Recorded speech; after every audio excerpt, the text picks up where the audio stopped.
yang harus dikurangi di bulan Ramadan. Satu, makan.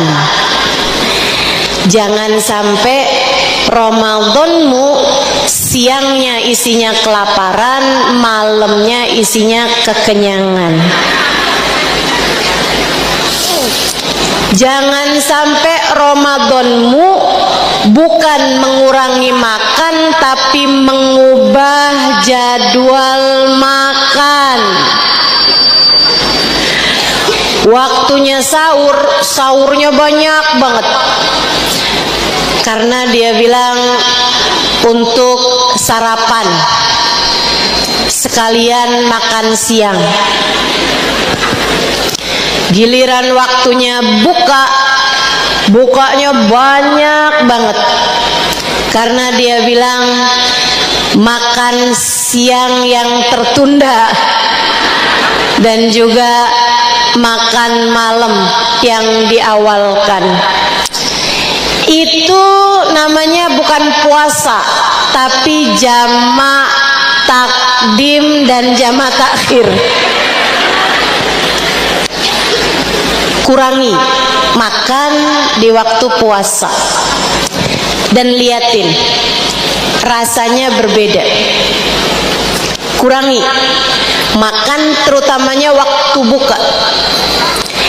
Teori makan yang disampaikan Nabi, yakfik lukaimat yukimna sulbak. Cukup untukmu makan sekedar memberdirikan tulang punggung. Orang tuh kalau lagi lapar banget, berdiriin tulang punggungnya susah, lemes gitu. Tulang punggungnya nggak bisa berdiri. Kata Nabi, kamu makan sekedar memberdirikan tulang punggung. Kalau udah bagus dirinya, bagus duduknya, tulang punggungnya udah berdiri, kamu belum perlu makan sebenarnya. Susah banget ya.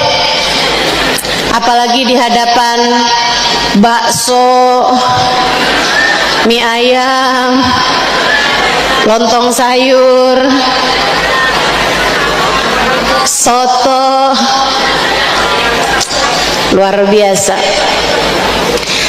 Kalau kami nggak mampu gimana ya Rasulullah? Fa in kana falabud fa thuluthun li ta'amik wa thuluthun li syarabik wa thuluthun li nafasik. Kalau kamu harus makan, perutmu jangan dipenuhi semuanya dengan makanan.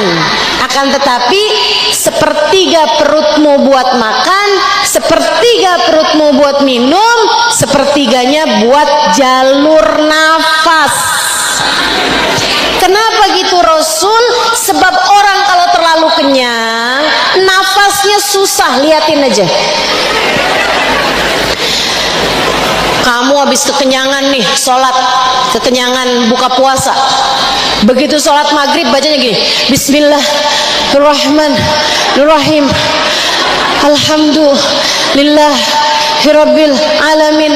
Susah nafasnya karena terlalu kenyang. Apalagi pas giliran sujud,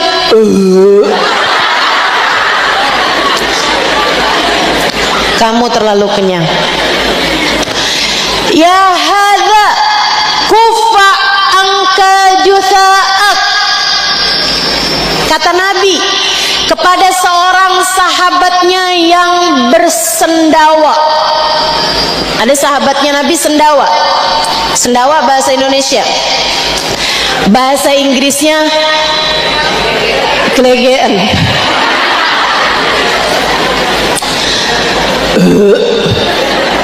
Di antara para sahabat dia bersendawa. Nabi lihat itu, tahu kenapa dia bersendawa, karena terlalu kenyang. Nabi Muhammad bilang, ya hadza kufa angka jutha'ak. Tahanin sendawa kamu, jangan suka bersendawa.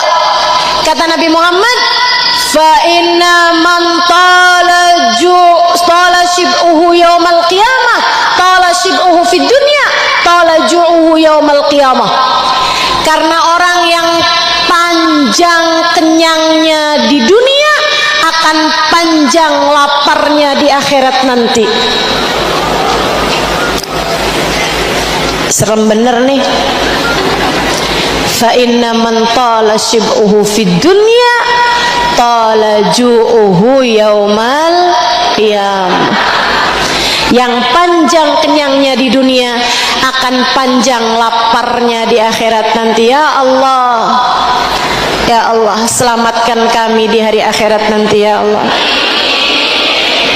Jangan jadikan kami kelaparan, jangan jadikan kami kehausan, jangan jadikan kami hina, jangan jadikan kami susah, jangan jadikan kami terhina, jangan halangkan kami dari rahmat-Mu, jangan halangkan kami dari syafaat Rasulullah sallallahu alaihi wasallam di akhirat nanti ya Allah.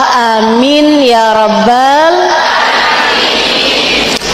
Kurangi makan, jangan kenyang-kenyang. Saya tinggal 4,5 tahun di Tarim. Waktu saya tinggal di sana, santrinya belum banyak. Jadi kami sering keluar untuk berbuka puasa dalam undangan-undangan di rumah orang-orang Tarim. Saya nggak tahu sekarang gimana. Nggak ya, nggak ada ya. Soalnya santrinya udah banyak sekarang. Dulu santrinya sedikit, gampang tuh dibawa-bawa sama Hubabah. Kami kalau berbuka puasa di Daruz Zahra, kurma sama sambusa. Kurma sama sambusa. Menunya itu terus nggak pernah ganti. Sampai akhirnya ketika dapat undangan untuk buka puasa di rumah orang, apalagi lihat rumahnya besar, wah kami udah pede banget nih, pasti hidangannya macem-macem. Jelang-jelang maghrib keluar kurma, saya tahu sunnah. Jelang maghrib dikit lagi keluar sambusa. Saya tungguin, semoga datang teman-temannya. Ternyata sampai dengan azan maghrib berkumandang, hanya 2 makanan itu yang terhidang. Ya Allah, ternyata sama aja ini ya. Banyak dari orang-orang soleh di kota Tarim memutuskan untuk kalau buka puasa menunya itu terus dari awal bulan sampai akhir bulan. Kurma karena sunnah, kopi biar matanya terang, nggak ngantukan. Walaupun untuk sebagian orang dikopiin berapa banyak juga tetap aja ngantuk. Ustazah, saya udah minum kopi banyak tetap aja ngantuk Ustazah. Gimana menurut Ustazah? Coba matanya diumurin kopi gimana coba? Saudaraku sekalian saya muliakan, ama sambusa itu aja tuh terus sepanjang bulan. Kenapa begitu? Mereka bilang agar hawa nafsu kami tidak meminta yang lain-lain, tidak menuntut yang lain-lain, agar hawa nafsu kami menjadi lemah selama bulan suci Ramadan, tidak menuntut untuk dipenuhi kriteria-kriterianya. Ini nafsu kita nih. Saudaraku sekalian, Allah ketika menciptakan manusia,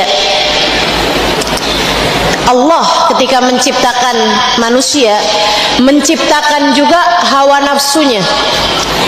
Sesudah Allah menciptakan hawa nafsu, Allah panggil, ya nafas ta'al, nafsu sini. Dipanggil nggak datang, pas giliran nggak dipanggil dia datang sendiri. Ketika dia datang, Allah tanya, ya nafas, man ana wa man anta. Nafsu, kamu siapa, aku siapa, kamu siapa? Nafsunya menjawab, ana wa anta. Gua lo nafsu nih, belagu luar biasa, sombong luar biasa, narsis luar biasa, egois luar biasa. Allah kemudian berkata kepada malaikat, ya malaikati aghrikhu fi biharil ju'. Wahai malaikatku, lemparkan nafsu tersebut ke dalam lautan lapar. Nafsu dilemparkan ke dalam lautan lapar sampai sesudah benar-benar lapar. Nafsu kembali dipanggil oleh Allah, ya nafs ta'al, wahai nafsu kemarilah. Nafsu pun datang. Ditanya sama Allah, man ana wa man anta. Nafsu tersebut menunduk kemudian berkata, anta rabbi wa ana abduk. Engkau adalah Allah Tuhanku dan aku adalah hambamu. Para ulama menyampaikan, kalau kamu ingin hawa nafsumu merunduk kepada Allah, kalau kamu ingin jadi hamba Allah subhanahu wa ta'ala yang sejati, kalau kamu ingin memiliki hati yang mengerti sujud kepada Allah subhanahu wa ta'ala tanpa ada godaan dari hawa nafsu, biarkan hawa nafsumu terbiasa dengan lapar. Pesan Nabi kepada Sayyidah Aisyah, ya Aisyah, dawimi ala gar'i babillah. Wahai Aisyah, terus-teruslah mengetuk-ngetuk pintunya Allah. Terus-teruslah mengetuk-ngetuk pintunya Allah.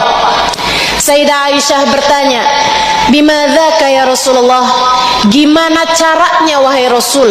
Ngetuk-ngetuk pintunya Allah tuh gimana caranya? Kalau dibilang ketuk-ketuklah pintunya, ulama masih kebayang caranya buat datang. Tapi mengetuk pintu Allah, bagaimana caranya wahai Rasulullah? Nabi Muhammad menjawab, bil ju', dengan lapar. Saat kamu sedang lapar, pun saat kamu sedang sakit, sedang kesakitan, pun saat kamu sedang miskin, juga saat kamu sedang tersakiti, terzolimi, itu adalah saat-saat di mana kamu sedang akrab dengan Allah Subhanahu wa taala. Itu sama saja dengan kamu sedang berada di pintu Allah dan mengetuk-ngetuk pintunya.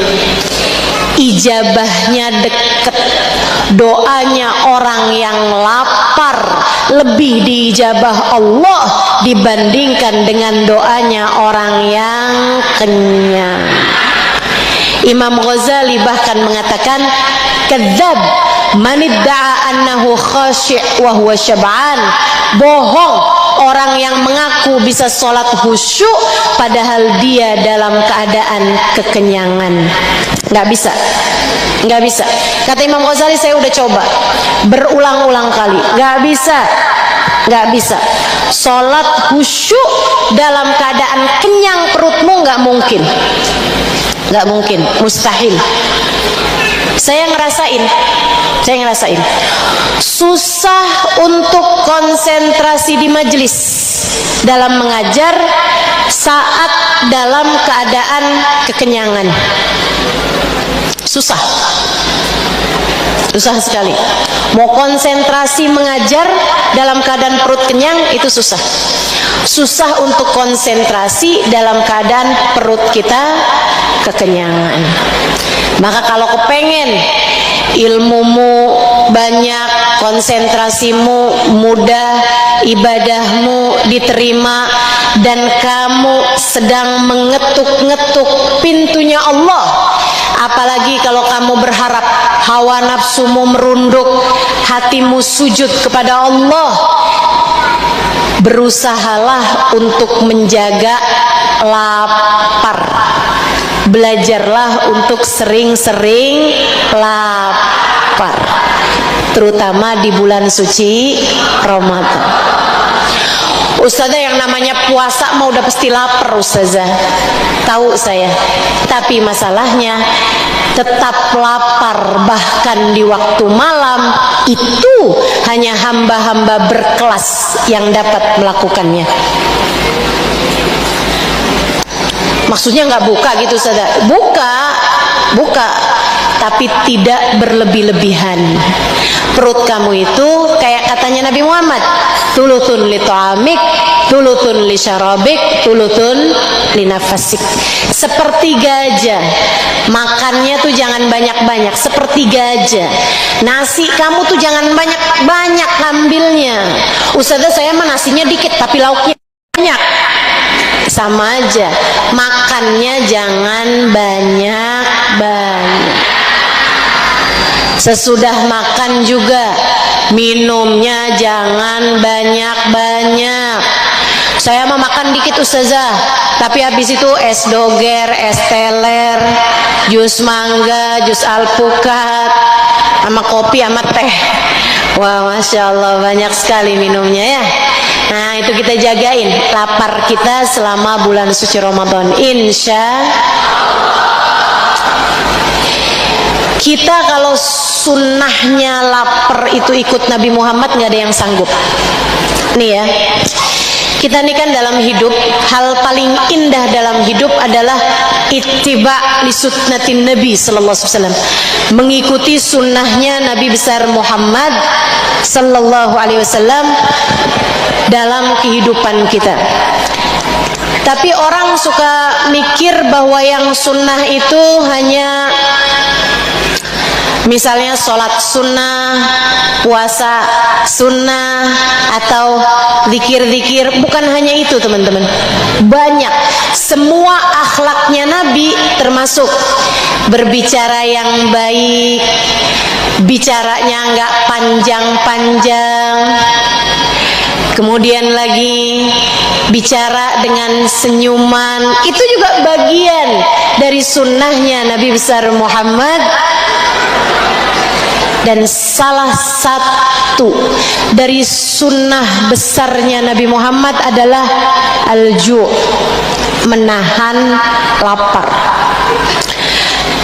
Kalau bicara nahan lapar, Nabi Muhammad jagonya. Nabi Muhammad juaranya. Sayyidina Umar bin Khattab bercerita, kata Sayyidina Umar, dakhaltu ila Rasulillah sallallahu alaihi wasallam. Saya masuk ke rumah Nabi Muhammad sallallahu alaihi wasallam. Sesudah dipersilahkan, saya kemudian menuju, tanya nabinya di mana? Di kamar. Nabi itu kamarnya nggak pakai pintu, hanya ada tirai. Zaman itu sepertinya memang masih belum umum orang punya pintu untuk pembatas ruangan dengan kamar. Kebanyakan hanya tirai aja, satir aja. Kata Sayyidina Umar, aku lihat tirai menerbangkan angin gitu. Akhirnya tirainya terbuka, Nabi Muhammad sedang tidur. Aku mendekati Nabi Muhammad, mau nanya, apakah engkau tidur wahai Rasulullah, saya ada keperluan gitu. Tapi ketika saya buka tirai tersebut, saya dapati Nabi Muhammad sedang meringkuk di lantai. Nabi sedang meringkuk di lantai. Saya pun panik lihatnya. Saya segera deketi Nabi Muhammad. Amaridun anta ya Rasulullah? Apakah engkau sakit wahai Rasulullah sehingga engkau meringkuk sampai-sampai, mohon maaf, lututnya itu nempel ke perutnya? Posisinya Nabi tentu saja berpakaian, tapi maksudnya posisinya itu lututnya itu sampai nempel ke beliau. Aku berkata padanya, amaridun anta ya Rasulullah, apakah engkau sakit wahai Rasulullah? Nabi memandangku tersenyum kemudian berkata, la ya Umar, innama ana jau'an. Tidak wahai Umar, saya hanya sedang lapar.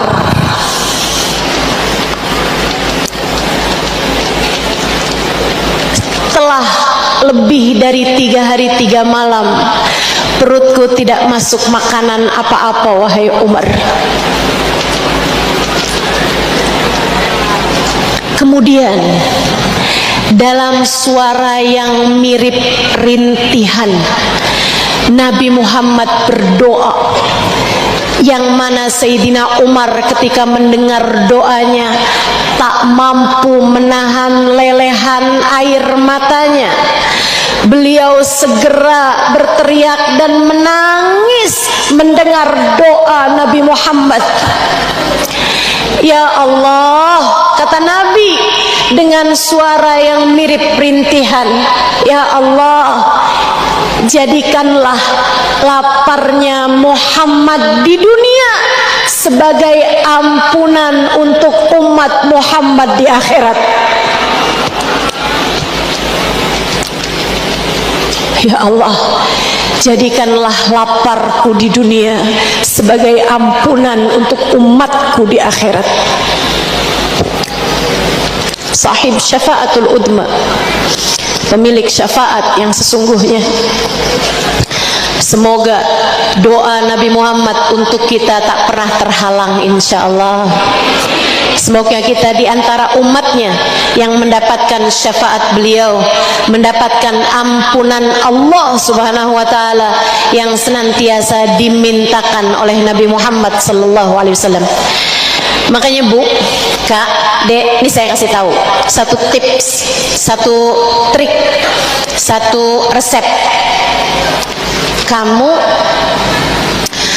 kalau lagi ada satu dosa yang terus-terusan kamu kerjakan, padahal kamu ingin berhenti dari dosa tersebut, atau kamu merasa dosa kamu udah banyak gitu, tapi gimana caranya buat dapat ampunan Allah Subhanahu wa taala, atau kamu sedang ingin mendoakan anakmu atau suamimu agar kembali ke jalan hidayah, karena kamu lihat anakmu bandel, anakmu susah diajakin sholat, anakmu dekat kepada dosa-dosa, bahkan mungkin diantaranya adalah dosa-dosa besar. Suamimu misalnya, orang tuamu misalnya, atau siapapun aja yang kamu sayangi, tapi dia berada di jalan yang salah atau berada dalam dosa, yang kamu inginkan agar anakmu atau dirimu atau keluargamu mendapatkan ampunan dari Allah Subhanahu wa taala dan mendapatkan jalan hidayah. Kamu yang serius doa minta kepada Allah, katakan, ya Allah, saya umat Nabi Muhammad, atau anak saya juga umat Nabi Muhammad, atau keluarga saya nih ya Allah, suami saya atau ibu saya, bapak saya umat Nabi Muhammad ya Allah. Saya tagih doa Nabi Muhammad untuk kami ya Allah. Kabulkan doa Nabi Muhammad untuk saya. Berhentikan saya dari dosa ya Allah. Ampuni dosa saya dan jangan biarkan saya mengerjakan lagi dosa tersebut ya Allah. Kabulkan doa Nabi Muhammad untuk saya. Kabulkan doa Nabi Muhammad untuk anak saya ya Allah. Kabulkan doa Nabi Muhammad untuk suami saya. Tagih doa Nabi Muhammad, sebab Nabi sepanjang hidupnya senantiasa mendoakan kita umatnya. Kurangi. Kedua, kurangi tidur. Kenapa gitu? Sebab orang kalau panjang tidurnya, banyak tidurnya, artinya dia sedikit ibadahnya. Walaupun zaman sekarang begadang juga bukannya ibadah ya. Banyak yang ibadahnya atau banyak yang malamnya bukannya ibadah malah scroll Shopee. Ada yang begitu? Mana orangnya?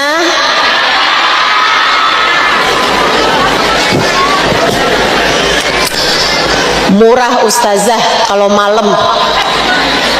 Jadinya kita tungguin. Boleh, nggak apa-apa. Tapi pernahkah kamu berpikir bahwa di waktu malam selain ada diskonan belanjaan, juga ada ijabah doa yang Allah Subhanahu wa ta'ala kabulkan doa hamba-hambanya di saat waktu malam. Katanya Allah dalam salah satu hadis qudsinya, kadzab manidda'a mahabbati idza jannahu lail nama'anni.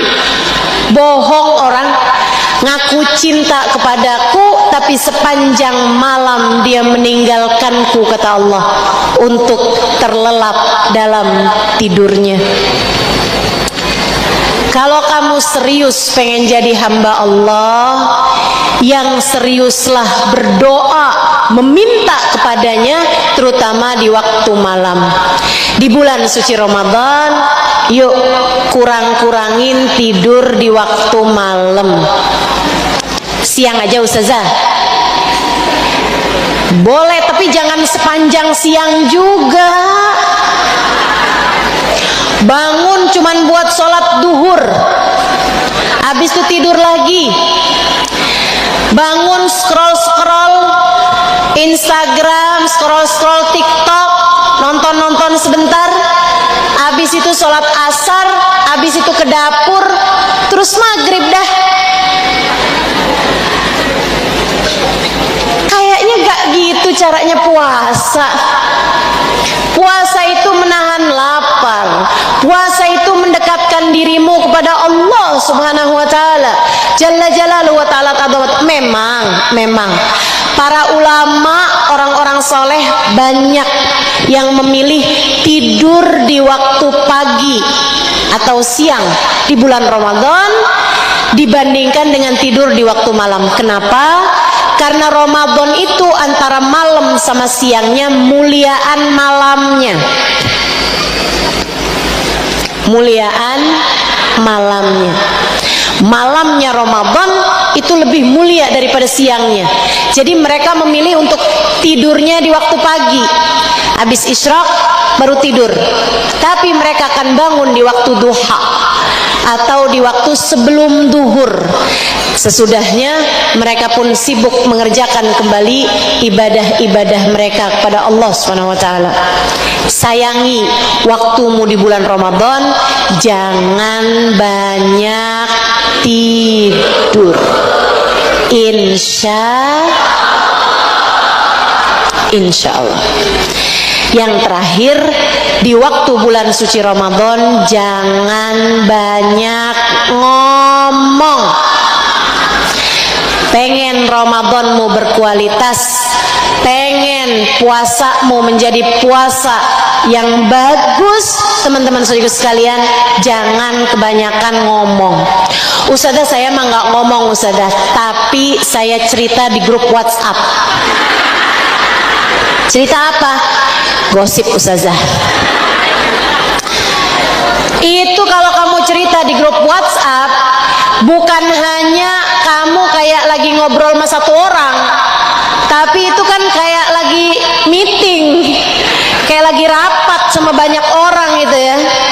Lebih-lebih lagi dosanya kayak ngomong sama banyak orang. Hati-hati sama jempol-jempol yang akan dihisab Allah di akhirat nanti karena menuliskan komentar-komentar julid. Hati-hati, jangan dikira kamu tidak akan dihisab atas komentar-komentar pedasmu di media sosialmu. Semuanya hanya akan dihisab oleh Allah Subhanahu wa ta'ala Jalla Jalaluhu wa ta'ala azamatuh. Al-yawma nakhtimu ala afwahihim wa tukallimuna aydihim. Pada hari akhirat nanti mulut ditutup, yang berbicara adalah tangan. Apa yang sudah dia tuliskan di media-media sosial, apa yang sudah dikatakan oleh tangan-tanganmu, semuanya akan dihisab oleh Allah Subhanahu wa taala jalla jalaluhu wa ta'ala azamatu di akhirat nanti. Hati-hati. Hati-hati. Lagian ya, kamu kalau ngomong secara langsung nggak berani, kenapa berani komentar? Soalnya pakai akun fake ustazah. Jadi orang nggak akan tahu kalau itu saya. Orang nggak tahu, tapi Allah tahu. Ma yalfidhu min qaulin illa ladaihi raqibun atid. Tidaklah satu ucapan keluar dari mulut seseorang, tidaklah satu tulisan diketik oleh seseorang, melainkan semuanya tertulis oleh malaikat raqib dan malaikat atid. Semuanya akan dipertanyakan kepadamu. Apapun yang kiranya membawa penyesalan di akhirat nanti, jangan lagi lakukan. Kurangi bicara di bulan suci Ramadan. Hati-hati. Apalagi kalau bicaranya yang gak bagus. Apalagi kalau bicaranya pakai tanda seru. Marah mulu, ngomel mulu, ngomel sama suami, sama anak juga marah-marah. Bu, man lam yada' siyamuhu an qawli zur wal amal bih falaysa lillahi hajah fi an yada' ta'amahu wa syarabah.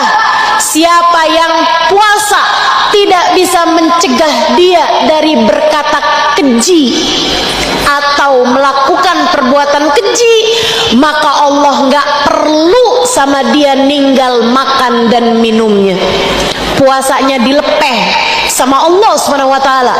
Puasanya ditolak sama Allah Subhanahu wa taala mentah-mentah, karena di waktu puasa kamu tidak menjadikan puasamu sarana menghindari berbicara keji ataupun kalimat-kalimat kotor.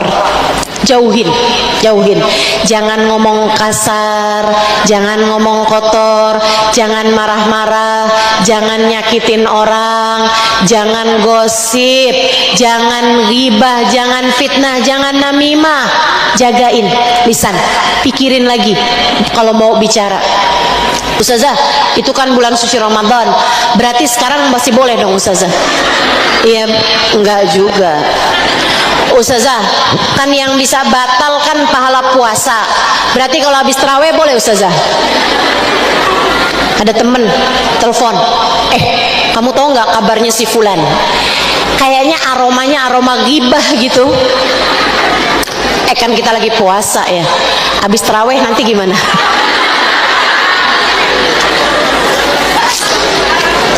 Jangan.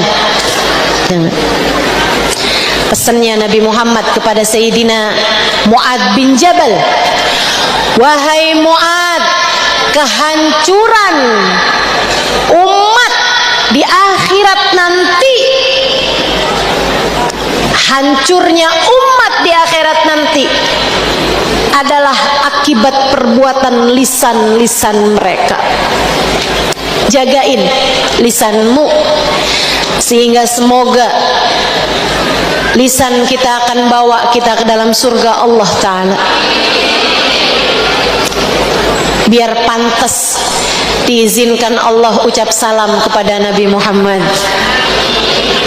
Biar lisan kita pantas buat bilang sama Nabi, saya umatmu wahai Rasulullah. Menurutmu yang suka ngomel-ngomel emang pantas? Menurutmu yang suka ngomong kasar, ngomong kotor, caci maki orang emang pantas? Gak pantas teman-teman, gak pantas. Menurutmu yang suka nuntut suami, kalau kamu pulang gak bawa uang, jangan tidur di rumah.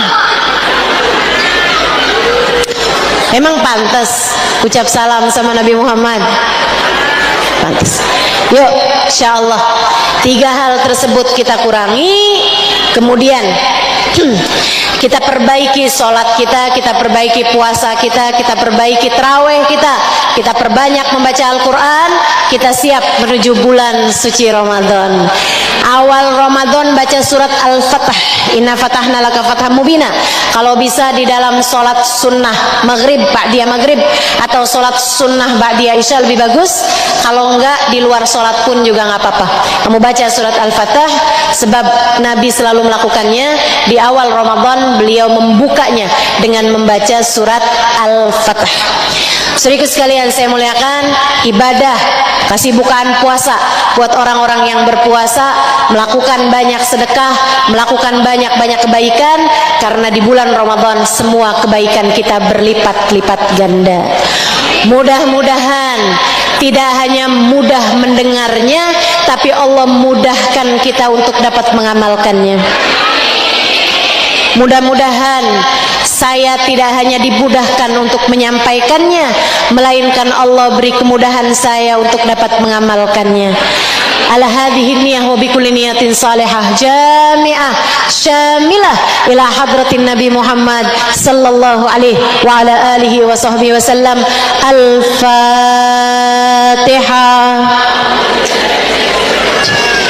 Bismillahirrahmanirrahim. Alhamdulillahirabbil alamin. Ar-Rahmanir-Rahim, Maliki Yaumiddin. Iyyaka na'budu wa iyyaka nasta'in. Ihdinas siratal mustaqim. Siratal ladzina an'amta 'alaihim ghairil maghdubi 'alaihim waladdallin. Amin. Allahumma bihaqqil Fatihah. Bihurmatil Fatihah.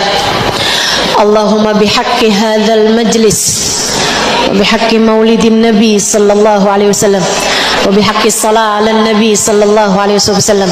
اللهم بحق هذا الاجتماع اللهم اجعل جمعنا هذا جمعا مرحوما وتفرقنا من بعده تفرقا معصوما ولا تجعل اللهم لنا ولا فينا شقيا ولا مترودا ولا محروما. Ya Allah, semua yang hadir di majelis ini, pandanglah semuanya dengan pandangan kasih sayang-Mu, yang di dalam maupun yang di luar. Pandang semuanya dengan pandangan kasih sayang-Mu ya Allah, karena semuanya adalah umat Nabi Muhammad ya Allah. Bukankah Nabi Muhammad adalah manusia yang paling Engkau sayangi? Maka sayangilah kami pula umatnya ya Allah. Kami umat dari Nabi yang paling Kau sayangi, dan kabarnya Nabi kami menyayangi kami ya Allah. Maka sayangilah kami semuanya ya Allah, yang disayangi oleh manusia yang paling Kau sayangi. Ampuni dosa-dosanya ya Allah. Ampuni dosa kami semuanya ya Allah. Ampuni dosa kedua orang tua kami ya Allah. Ampuni dosa anak-anak kami ya Allah.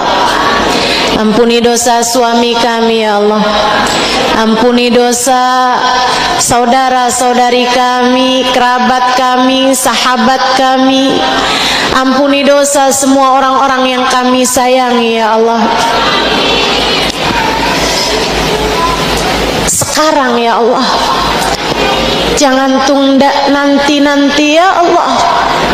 Ampuni dosa semuanya ya Allah. Bukankah dosa kami sebesar apapun, jika Engkau lemparkan ke dalam lautan ampunan, ia hanyalah seperti buih di dalam samudra kedermawanan-Mu ya Allah. Bukankah Engkau adalah Zat yang maha dermawan, Bukankah yang dermawan ketika memberi tidak perhitungan? Maka jangan perhitungkan dosa kami ya Allah. Ampuni sajalah semuanya ya Allah.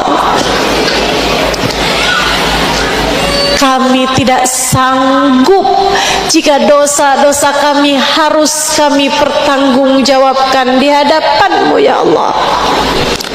Kami tidak sanggup jika dosa-dosa kami harus kami tanggung jawabkan di akhirat nanti ya Allah. Kami tak akan mampu menanggung, kami tak akan mampu pula untuk menjawab. Karenanya ampuni sajalah semuanya ya Allah. Yang dosanya banyak, kasih ampunan yang banyak ya Allah. Yang dosanya besar, kasih ampunan yang besar ya Allah. Biarkan kami semua keluar dari majelis, sedangkan dosa-dosa kami telah Engkau ampuni ya Allah. Kabarnya Engkau terkadang mengampuni tanpa diminta.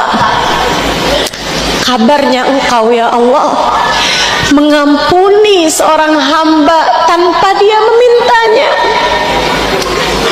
Kami saat ini memintanya kepadamu ya Allah. Bukankah di saat tidak diminta saja memberi, pasti akan memberi ketika diminta? Kami memohon ampunan-Mu ya Allah untuk semua dosa-dosa kami ya Allah. Dosa yang bahkan kami sudah lupa tapi Engkau tidak. Dosa yang bahkan kami tidak tahu bahwa itu dosa, padahal ia tercatat di dalam catatan dosa-dosa kami ya Allah. Dosa yang bahkan kami menganggapnya remeh, akan tetapi ia besar di sisi-Mu ya Allah. Kami mohon padamu ya Allah, kekerdilan kami ini, kebodohan kami ini ya Allah, maklumi dan ampunilah ya Allah. Ampuni sajalah semua dosa-dosa kami ya Allah. Dosa kedua orang tua kami ya Allah, kasihanilah mereka ya Allah. Ampunilah saja dosa-dosa mereka ya Allah. Orang tua kami terkadang tidak mengerti ya Allah.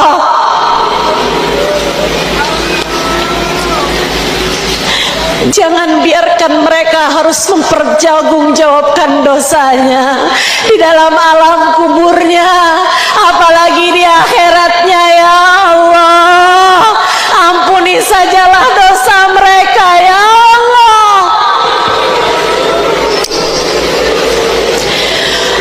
Kami menyayanginya, karenanya sayangilah mereka ya Allah. Jadikanlah majelis ini sebagai sarana-Mu mengampuni dosa orang tua kami ya Allah. Jadikanlah majelis ini sebagai sarana-Mu mengampuni dosa-dosa kami ya Allah.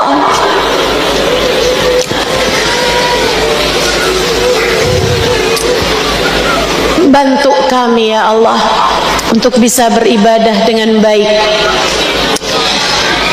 di waktu-waktu yang mulia yang segera akan datang pada kami.